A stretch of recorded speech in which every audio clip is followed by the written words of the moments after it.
Kenapa sebagai polis pilih untuk buat TikTok video tentang anti-scammer?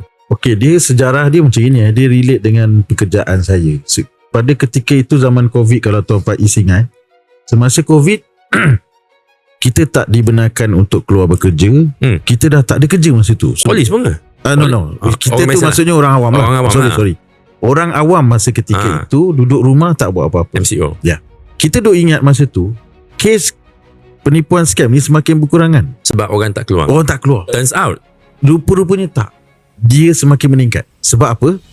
Pada ketika itu kes pembelian online, penipuan pembelian online meningkat naik. Sebab rakyat Malaysia dia tak beli barang secara fizikal.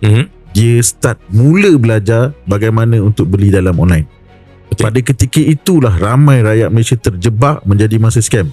Masa tu rakyat Malaysia tak boleh keluar bekerja. Diorang dah risau ni.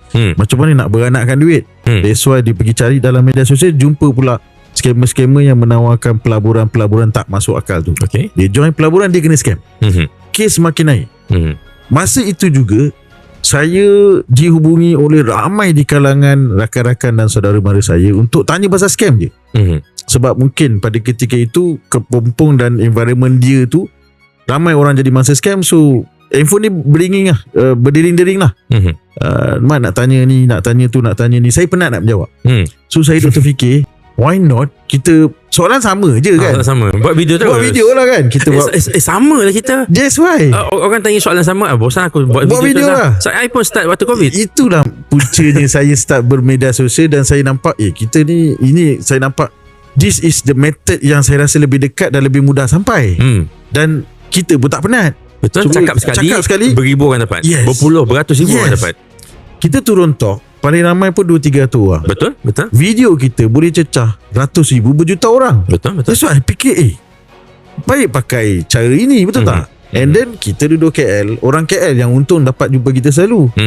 Orang di Sabah Sarawak, orang di Kedah, Kelantan dan sebagainya tak dapat kan. That's why video ini yang boleh membantu mereka untuk dapatkan apa info daripada saya. So masa itulah saya start bermedia sosial. Dan pada ketika itu juga boleh dikatakan TikTok lah. Kita cakap pasal TikTok lah, yang tengah trend kan. Baru nak start naik. Dan banyak orang baru bermula dalam platform media sosial TikTok itu. Dan saya tak sangka juga, ini semua ketentuan oleh Allah, susunan olehnya, video saya banyak yang viral.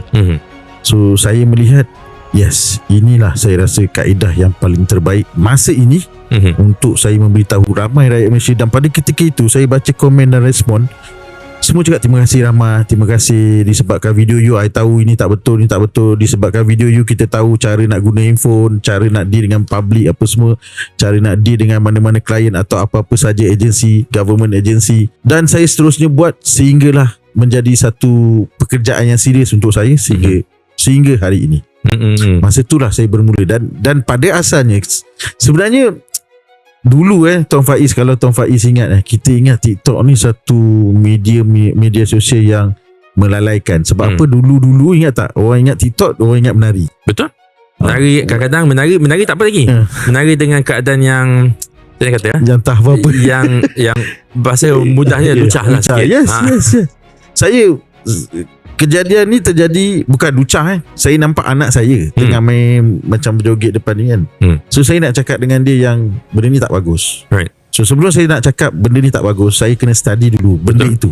So bila saya suruh anak saya download untuk saya tengok banyak kebaikan sebenarnya. Dari segi apa tu? Yang kebaikan tu? Dari segi ilmu-ilmu yang kita sampaikan dengan cara yang lebih mudah.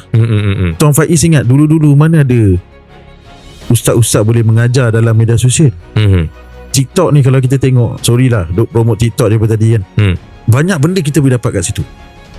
Tetapi biasalah, semakin lama semakin canggih, semakin banyak orang join dan guna, banyaklah anasir-anasir yang tak bagus, elemen-elemen negatif yang sekarang ni kita tengok ada juga dalam TikTok.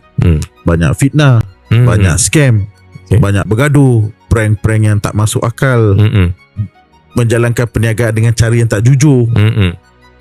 Macam banyak lagi lah yang saya melihat ada kebaikan tu banyak, keburukan juga banyak.